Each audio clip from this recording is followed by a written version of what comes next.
कितना आएगा,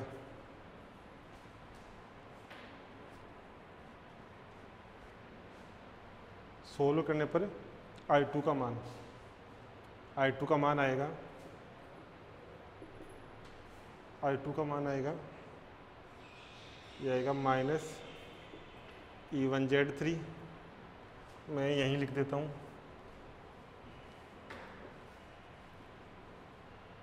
सोल्व करेंगे, सोल्व करने पर I2 का मान आएगा, I2 का मान आएगा अपना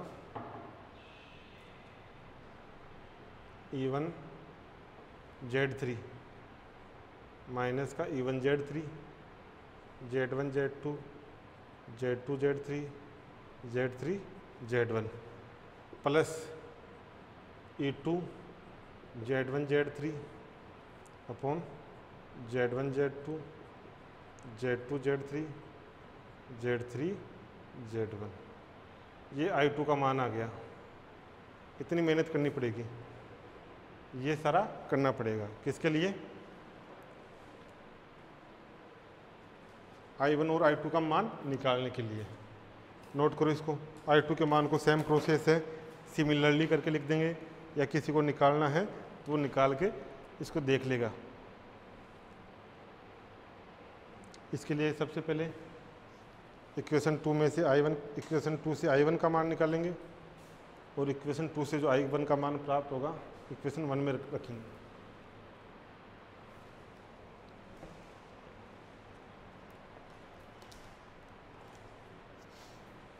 तो Z1 से प्रवाहित धारा क्या हो जाएगी, अब Z1 से निकालेंगे, Z1 से I1 माइनस I2, ये तो Z1 से हो गई, इसमें लिखो तथा, अब करके लिख लो, अब Z1 से प्रवाहित धारा, Z1 से प्रवाहित धारा हो जाएगी I1 माइनस I2, Z2 से प्रवाहित धारा Z2 से प्रवाहित धारा हो जाएगी I2 माइनस I1, और Z3 से प्रवाहित धारा, दोनों डायरेक्शन सेम है, I2 भी नीचे जा रहा है और I1 भी नीचे जा रहा है, तो दोनों को जोड़ देंगे, तो I1 प्लस I2 कर दो या I2 प्लस I1 कर दो, ये धारा आ गई, प्रत्येक अवयव से प्रवाहित धारा, ये धारा आ गई। अब इसी क्वेश्चन को सुपरपोजिशन थ्योरम की सहायता से सोल्व करेंगे।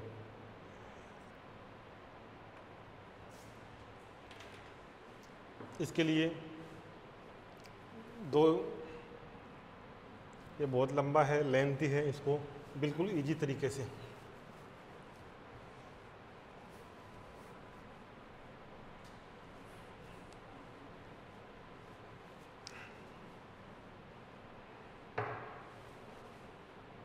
ये हो गया, इसको मिटा दो एक बार। दो ही स्टेप याद रखनी है, पहला है स्टेप लिख लो, इसमें क्या क्या करना है, स्टेप 2 है। स्टेप फर्स्ट है E2 को हटाकर सभी अवयवों में या सभी प्रतिबाधाओं में प्रवाहित धारा निकालना। स्टेप फर्स्ट कर लो, E2 को हटाकर सभी प्रतिबाधाओं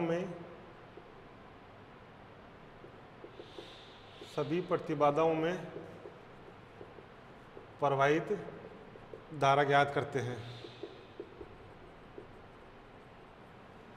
स्टेप 1 हो गया, E2 को हटा दिया और जितने भी जो लीनियर इम्पीडेंस है उनमें फ्लोइंग करंट निकालते हैं, कितना करंट फ्लो हो रहा है। स्टेप 2 है E2 को हटाकर सभी प्रतिबाधाओं में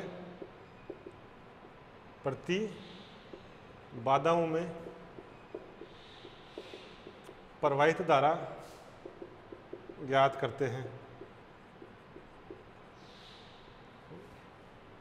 अब E1 को हटा दिया, E2 से सभी जो इम्पीडेंस है, लीनियर इम्पीडेंस, इनमें कितना करंट फ्लो हो रहा है वो निकालेंगे। स्टेप 3 है algebraic sum of all current in each element each linear impedance, यानी जो एल्जेब्रिक सम करेंगे करंट का, एल्जेब्रिक सम करेंगे सभी करंट, सभी धाराओं का। ये 3 स्टेप हैं, तीनों स्टेपों को लिख लो। E2 को हटा दिया, E2 को हटा के Z1 Z2 Z3 में करंट निकाल लिया। दूसरा है, दूसरी स्टेप E2 को हटा के E1 को हटा के, E2 को तो हटा ही दिया ना, E1 को हटा के सभी प्रतिबाधाओं में प्रवाहित धारा निकालेंगे।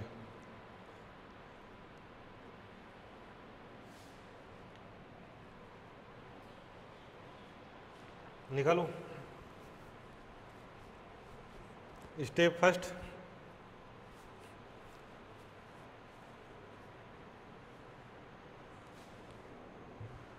स्टेप फर्स्ट में क्या था, E2 को हटा दो,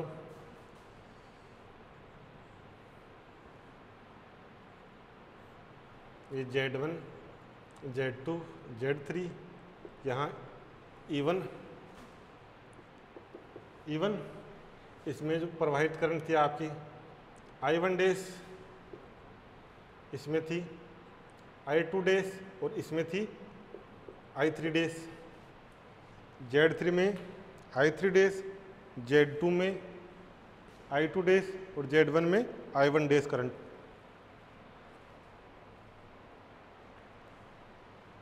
करंट निकालेंगे, करंट क्या होती है, V = IR। I1 का मान निकालेंगे। I1 कौन सी करंट है, Z1 में प्रवाहित धारा। I1 के लिए I क्या होती है, I = V/R। ये होता है, V कितना है, V है यहाँ पर E1, यही तो है वोल्टा। R कितना है, देखो ये दोनों कौन से क्रम में जुड़े हुए हैं, Z1 और Z2 ऐसे ही तो जुड़े हुए हैं। ये देखो, ये तो आ गया Z1, ये इधर Z2 Z3, फिर दोनों आपस में जुड़े हुए हैं, आपस में चल के जुड़े हुए हैं। ऐसा ही तो सर्किट है ये। Z1 से देखो Z3 जुड़ा हुआ है और Z2 जुड़ा हुआ है। इसको दोबारा देखो एक बार।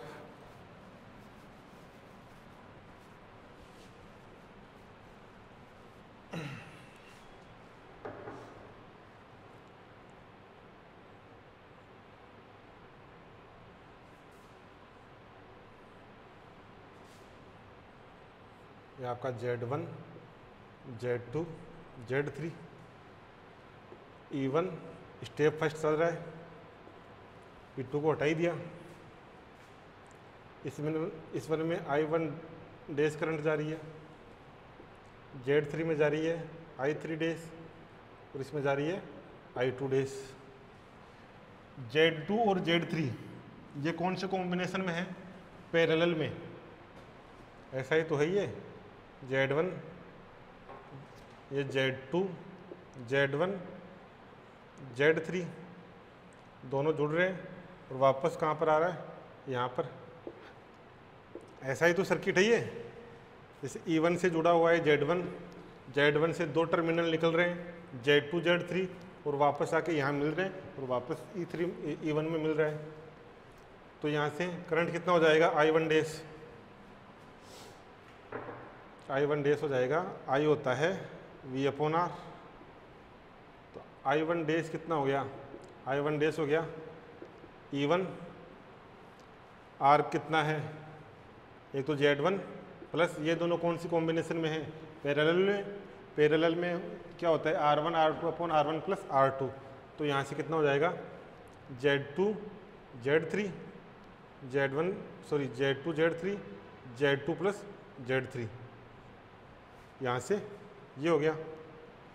इसको सोल्व किया तो ये इधर चला जाएगा, इसको सोल्व किया लघुत्तम लेके तो Z1 Z2 प्लस Z3 ये हो गया, प्लस Z2 Z3 और ये ऊपर चला जाएगा E1 Z2 प्लस Z3। आया कि नहीं आया करंट? तो बोलो आया कि नहीं आया? सोल्व कर लो। सोल्व करेंगे तो I1 कितना आ गया? I1 डेस आ गया अपने पास E1 Z2 plus Z3 upon कोष्टक को मल्टीप्लाई कर दो Z1 Z2 Z2 Z3 Z1 Z2 Z1 Z3 और Z2 Z3 तो Z3 Z1। ये I1 करंट आ गया, I1 करंट आ गया जो Z1 में जा रहा है। अब I1 करंट क्या होगा? Z2 और Z3 में विभाजित हो रहा है। तो अपना एक रूल है करंट डिवाइडेशन रूल, इसमें लिख लो करंट डिवाइडेशन रूल। इसके बारे में बता देता हूँ। करंट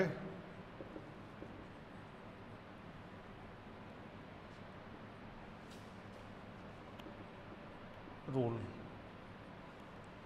करंट डिवाइडेशन रूल, इसको याद कर लेना, इसको ये बहुत जगह आएगा।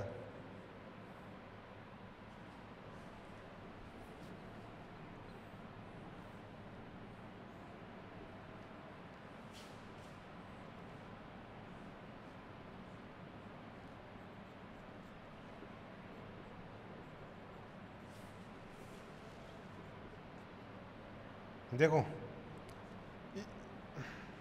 दो प्रतिरोध हैं R1 R2, R1 R2 या Z1 Z2 इम्पीडेंस ले लो, कुछ भी ले लो।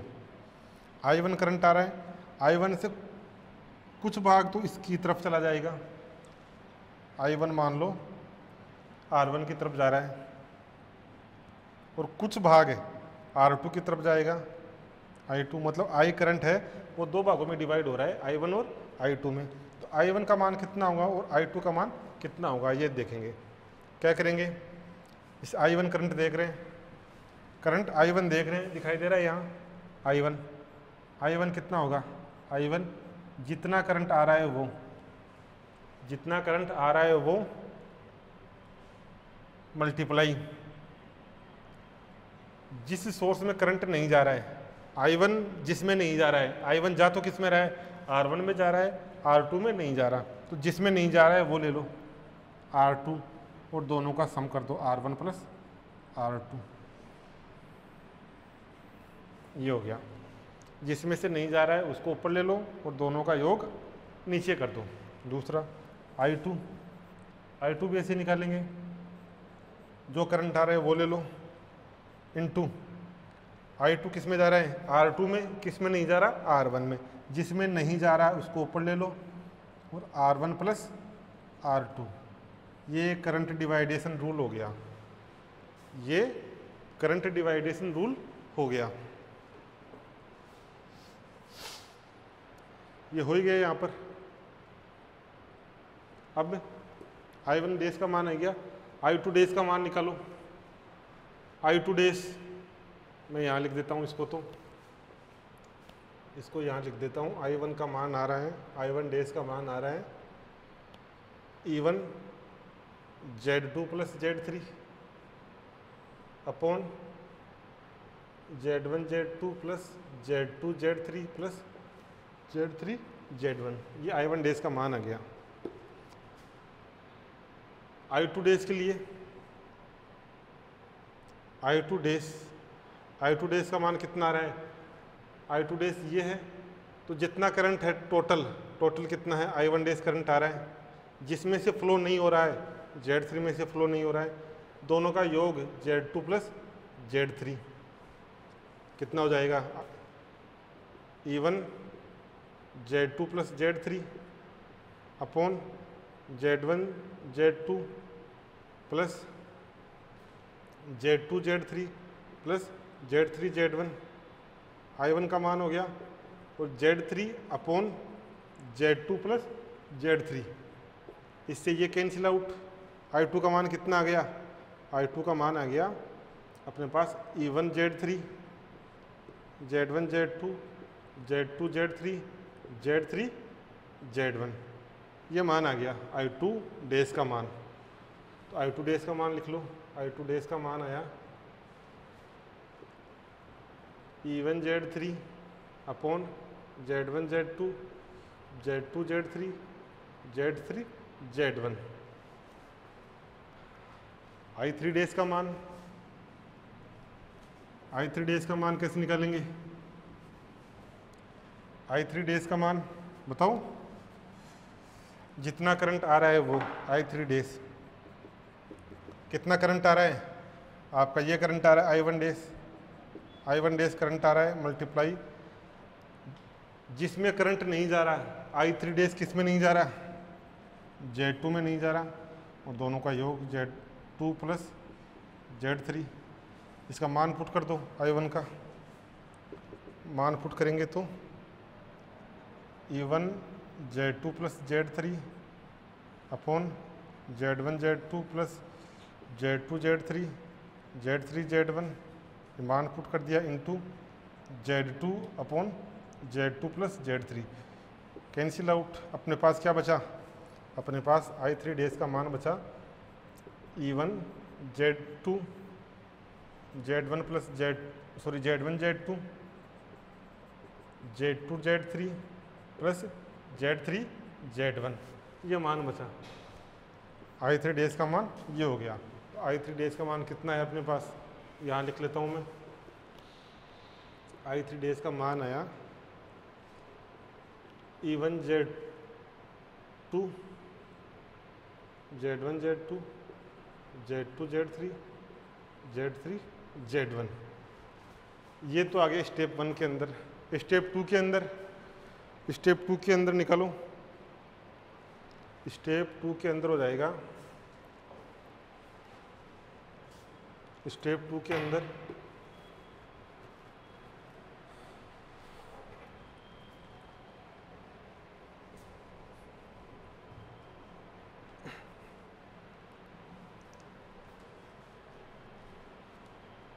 स्टेप 2,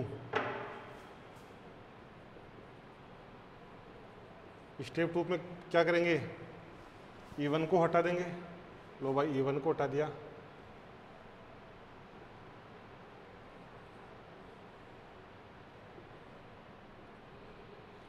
यह आपका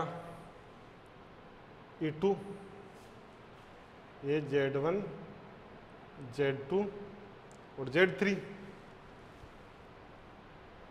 इससे कितना करंट जाएगा, E2 से उत्पन्न I डबल डैश हो गया, Z2 में जाएगा I2 डबल डैश, Z2 में जाएगा, Z1 में जाएगा, Z1 में जाएगा I1 डबल डैश, Z3 में जाएगा I3 डबल डैश, ये जाएगा।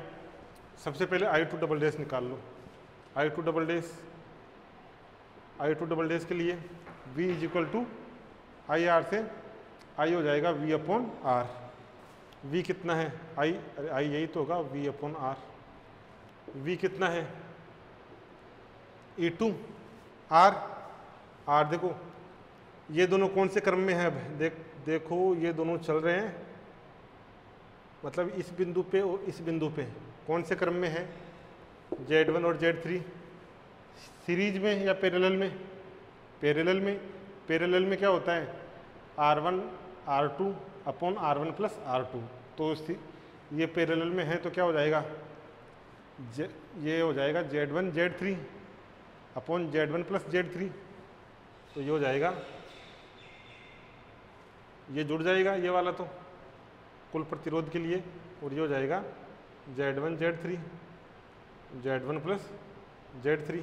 लघुत्तम ले लेंगे, ये ऊपर चला जाएगा, लघुत्तम लेंगे तो ये आ गया अपने पास Z2 Z1 plus Z3 plus Z1 Z3 upon Z1 Z3, ऊपर है अपना E2, ऊपर चला जाएगा, तो I2 डबल डैश कितना बचा, I2 डबल डैश आ गया अपने पास E2 ये प्लस में है ना, ये plus Z3 E2 Z1 plus Z3 और ब्रैकेट को खोला तो Z1 Z2 Z2 Z3 Z3 Z1, ये I2 का मान आ गया, ये I2 डबल डेज का मान आ गया। नोट करो इसको, I2 डबल डेज का मान आ गया।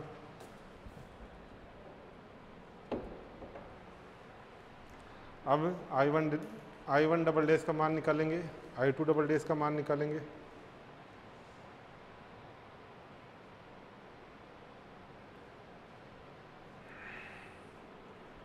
सबसे पहले तुम्हें यहाँ मान लिख देता हूँ। आगे अपने पास I2 डबल डेज का मान कितना आया? ये मान आया अपने पास E2 Z1 प्लस Z3, ये मान आया E2 Z1 plus Z3 upon Z1 Z2 Z2 Z3 Z3 Z1। यहाँ तक हो गया।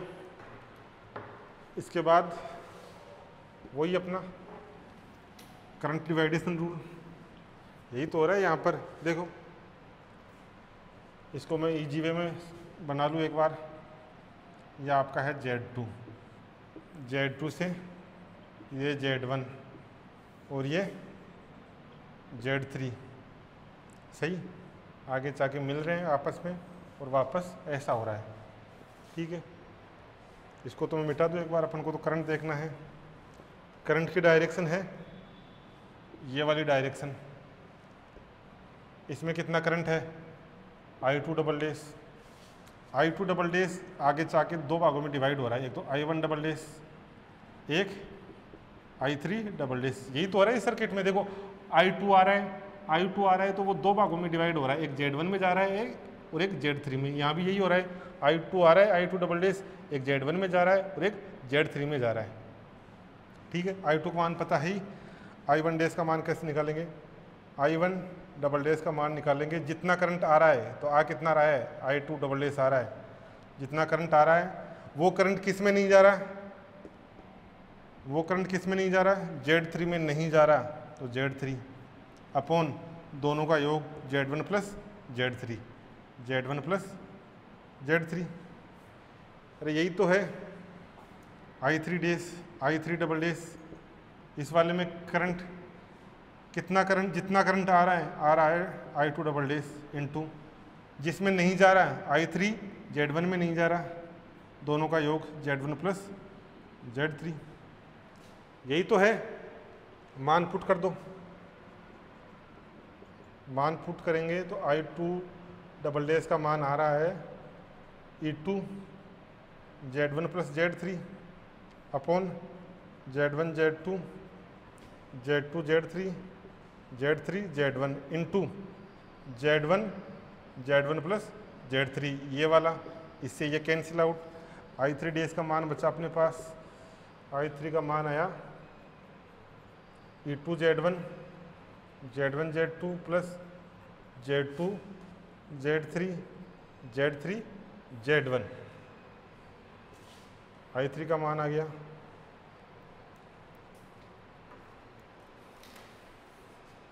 यहाँ पर I1 double days is equal, या यहीं कर दो इसको,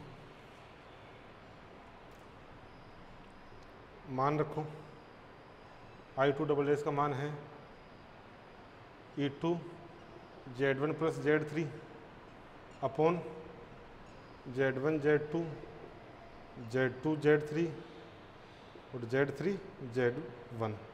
ये तो आ गया I2 का मान और ये मल्टीप्लाई में है तो Z3 Z1 plus Z3 plus Z3, ये कैंसिल आउट। Z1 Z3 से Z1 Z3 कैंसिल आउट। तो I1 डेज का मान कितना आ गया?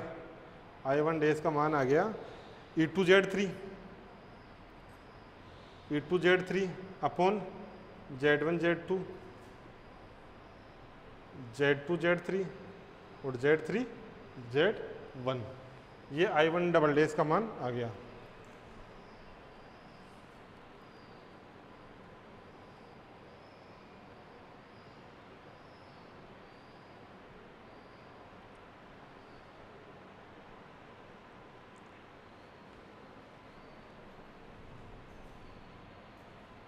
और ये हो गया। मैं यहाँ I2 double dash I3 double dash का मान लिख देता हूँ जो अपने पास यहाँ पर आ रहा है EZ1 upon Z1 Z2 Z2 Z3 Z3 Z1। तो मैं वो मान यहाँ लिख देता हूँ E2 Z1 upon Z1 Z2 plus Z2 Z3 plus Z3 Z1। वही मान रखा है यहाँ पर, I3 डबल डैश का मान यहाँ रखा है और कुछ नहीं किया।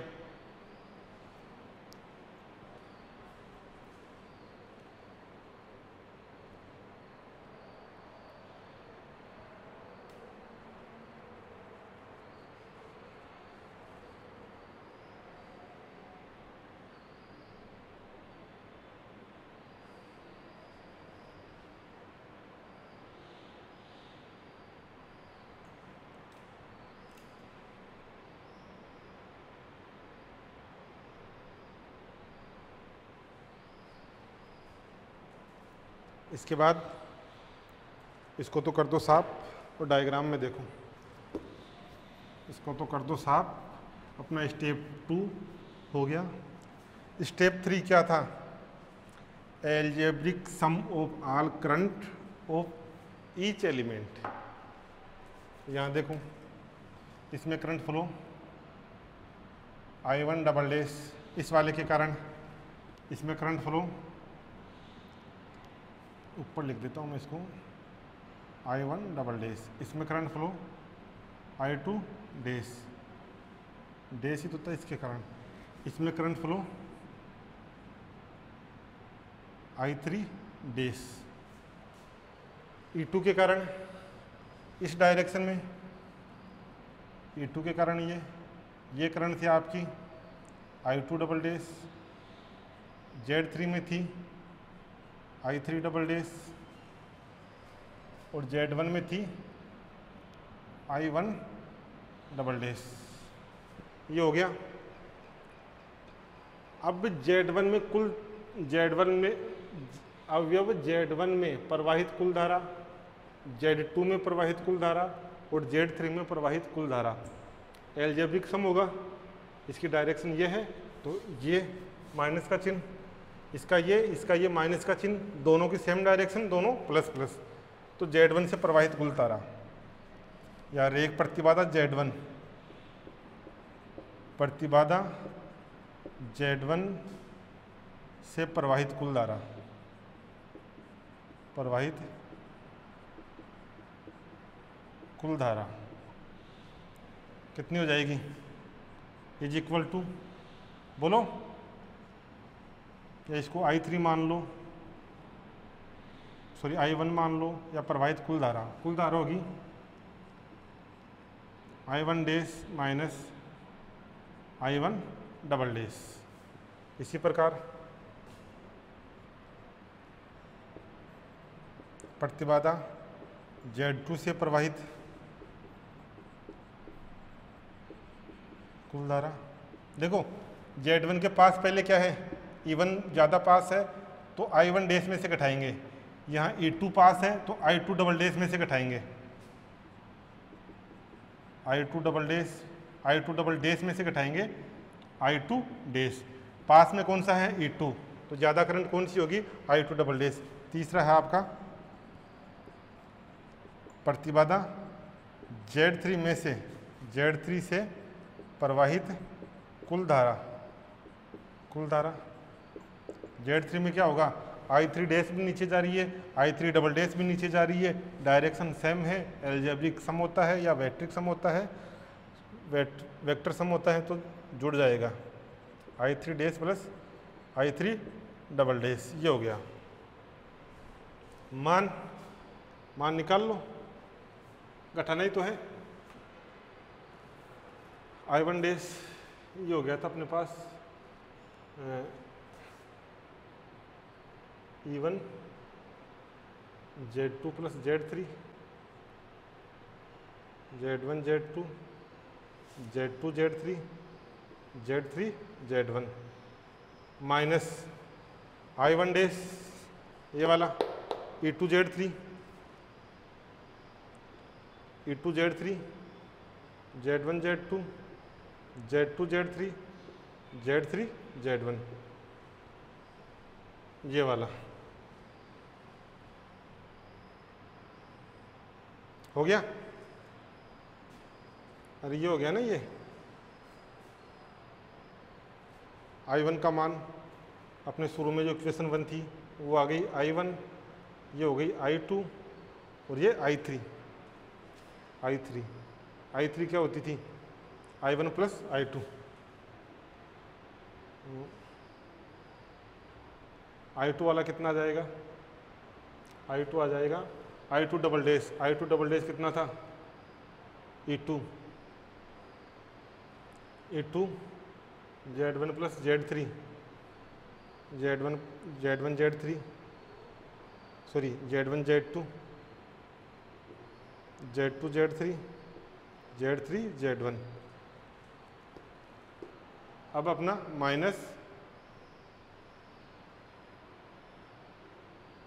ये हो गया minus I2 dash minus E1 Z3 Z1 plus Z1 Z2 plus Z2 Z3 plus Z3 Z1।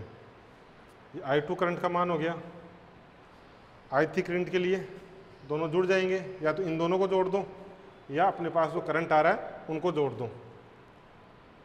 अपने पास करंट आ रहा है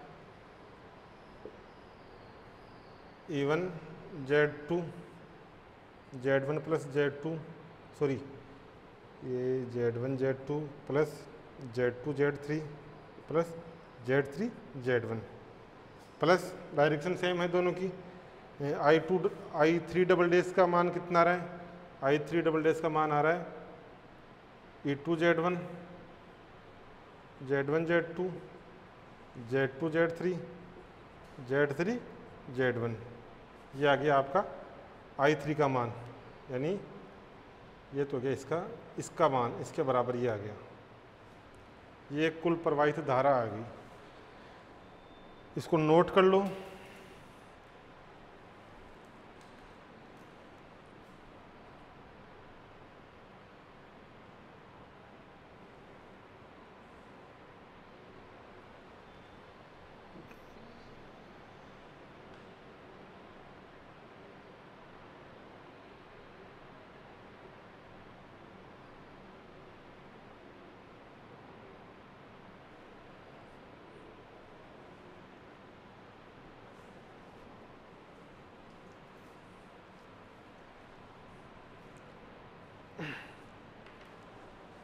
नोट कर लो इसको आराम से।